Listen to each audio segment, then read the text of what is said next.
for module number 1, introduction and concentrated force.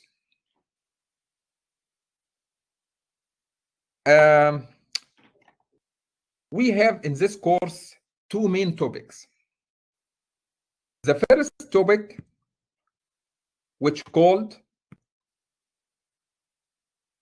statics, and the second topic by the end of the semester, probably the last 2 or 3 weeks, which called dynamic or dynamics. By the way, this course is very important, very, very important for students who their major is construction engineer.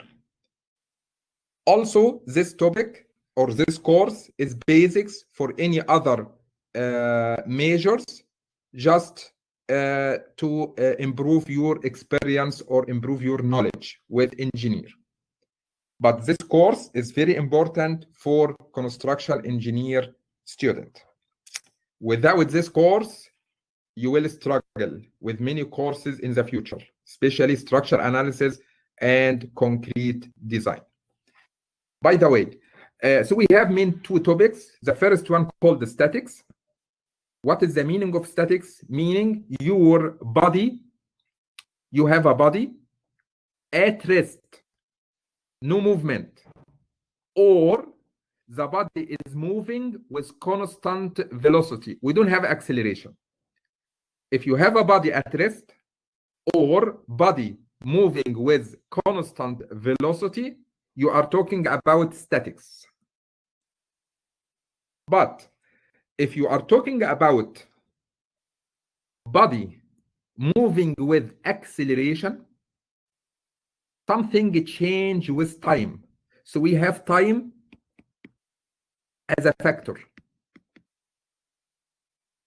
That means you are talking about something called dynamic. For example, if you have a building and this building is under the effect of wind load. Wind is not constant. Wind is variable with time. So you have a time as a factor. So you are talking about dynamic. But if you have table and you are putting your PC computer or personal computer here, so you have something is at rest. So you are talking about statics. So the main difference between statics and dynamic, if you consider a time as a factor, you are talking about dynamics. If you didn't consider the time as a factor, you are talking about statics. Just introduction. Today, just introduction. We have different meaning of some concepts. The first one, what is the meaning of mechanics? Our course called engineering. We understand what is the meaning of engineering. Engineering mechanics. What is the meaning of mechanics?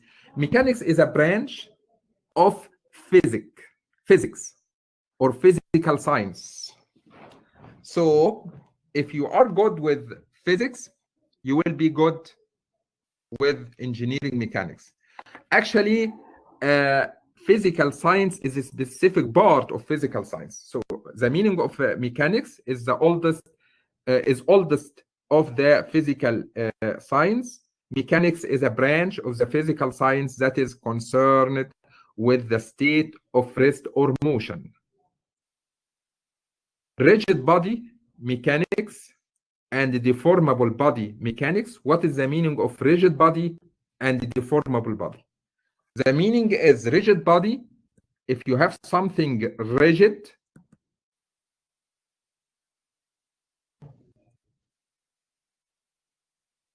if you apply a force, no deformation will happen. If you have something very stiff, very strong, and you apply a force, no deformation will happen to this body can be called rigid body.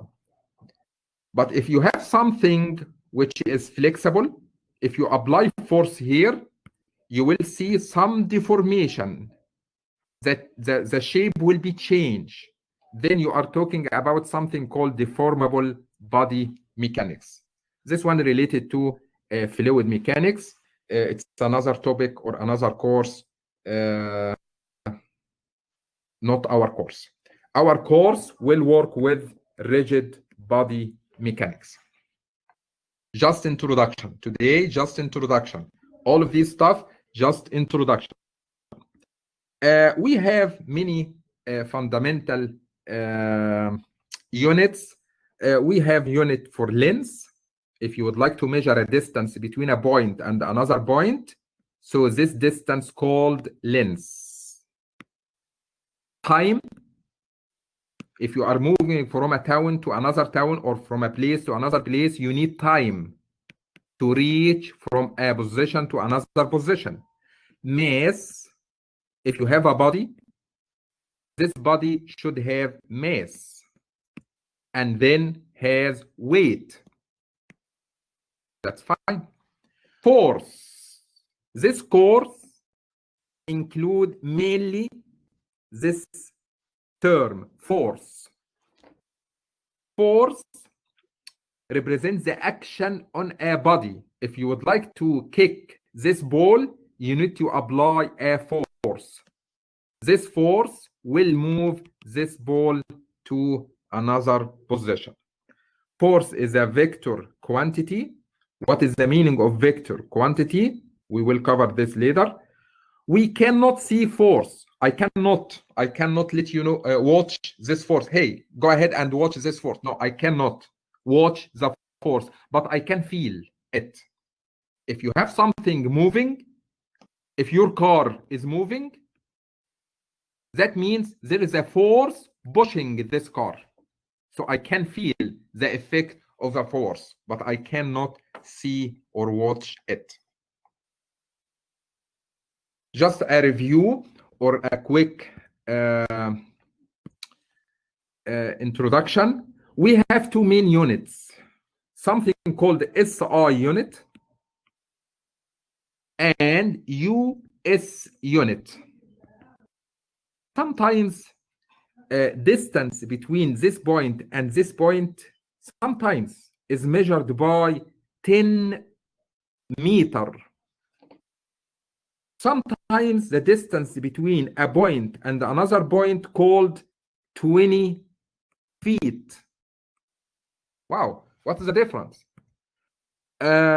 Meter, if you are talking about SI unit, so mass will be in kilogram, length will be in meter, time will be in second, force will be in Newton. But feet or inch, you are talking about US unit. So length probably will be in feet, inch, or yard. Time will be in second, minute, hour, day, week, year. Weight will be in pound or kib, mainly pound or kib. You don't need to learn how to convert from SI unit to US unit or vice versa from US to SI. No, you need only to understand, to know that's it. To know what? To know that we have two units. The first one called SI unit. So you will see mass in kilogram, length in meter, time in second, force in Newton or kilonewton. Or we have another system for units called US unit. You will see length in feet, inch, or yard, weight in pound or kib. Time will be in second also. Okay, so you didn't need to understand or know or learn how can I convert from this one to this one. It's not our topic. It's not our issue in this course.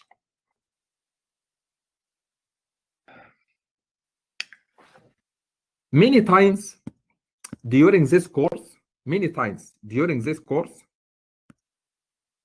you will see a concentrated force. Something like this. At one point, only one point. So this force can be called point force or concentrated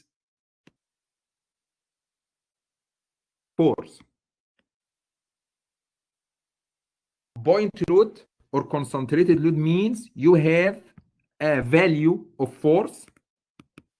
This value applied only at one point. So this force can be called point force or concentrated force. I have question. How can I get this concentrated force in the real life? If you are looking for your truck or your car looks like concentrated force. How? I have a huge body of my car. Okay, but this car is in contact with the ground surface at this location only and this location only. So the weight of your car will apply concentrated force here and concentrated force here. So in our problem, in your problem in this course, you will find this concentrated force. For your understand, I would like you to understand the meaning of this concentrated force is in the real life something in contact with the ground, but the contact is called one point. Only one point. We assume it's one point. It's only one point. It's a very, very, very small surface. But we assumed this contact is one point. So we have something in this course called concentrated force, which means one force applied at one point, and this force can be 10 kilonewton or 10 kib. One more time, what is the difference between 10 kilonewton and 10 kib? If your force is 10 kilonewton, you are following SI unit. That's it. If your force is given 10 kib, you are following the US unit. So in some problem in this course, you will find units related to SI and units related to US. That's it. I don't like anything else. I don't need anything else. Just to understand, we have two main units, SI and US. The force, if you remember, I told you something here about force. The force is a vector quantity. What you mean by vector quantity? Force is a vector quantity means your force need two things. How much? This force. And what is the direction of this force? And that makes sense. Because if you have a car and you pushed this car in this direction by 10 kilonewton, so I have two things here. You have to define the direction of this force from left to right. Direction or vector of this force from left to right. How much is this force? 10 kilonewton. So any force must be defined by two things. What is the direction and how much? So sometimes you will find force like this, sometimes your force like this, sometimes your force like this. So this one is 5 kip, for example. This one is 10 kip. This one is 8 kip. So each force, for example, this one, the magnitude or the value of this force is 5. What is the direction? Vertical to down. What about this force? How much? It's 10 kib. What is the direction? From right to left. This direction. What about this force? we have a value. What is the value? 8. What is the direction? Inclined force. So for any force, we need to define two things, or any given force must be given by two things. What is the value of this force? How much? What is the direction of this force? Is it vertical, horizontal, inclined? What is the direction of the force? Any questions so far? So just a reminder, I highly recommend, because this is not the first time to teach these courses, I highly recommend to print the notes. Because if you print the notes, it will be very easy to add your own notes, like I did. And also to engage with me, to be engaged with me. So I recommend to print these notes before our meeting, and on only one file per week. I will post it on Sunday or probably Saturday. So during the week, we have only one PDF file, so you can print it every time. Monday, Wednesday, Friday, you can write your own note. Okay? Sometimes your force can be called concurrent. What is the meaning of concurrent force? Just I need you to understand what is the meaning. Meaning of concurrent force means we have many, 5, 6, 10, 100. We have many forces. These forces, F1, F2, F3, F4, F5, F6, F100, all of these forces are intersect at one point. All of these forces intersect at one point. At this moment, these forces can be called concurrent forces. So forces are said to be concurrent at a point if their lines of action intersect at one point. So, however, this force is applied at this location. This force applied at this location for this hook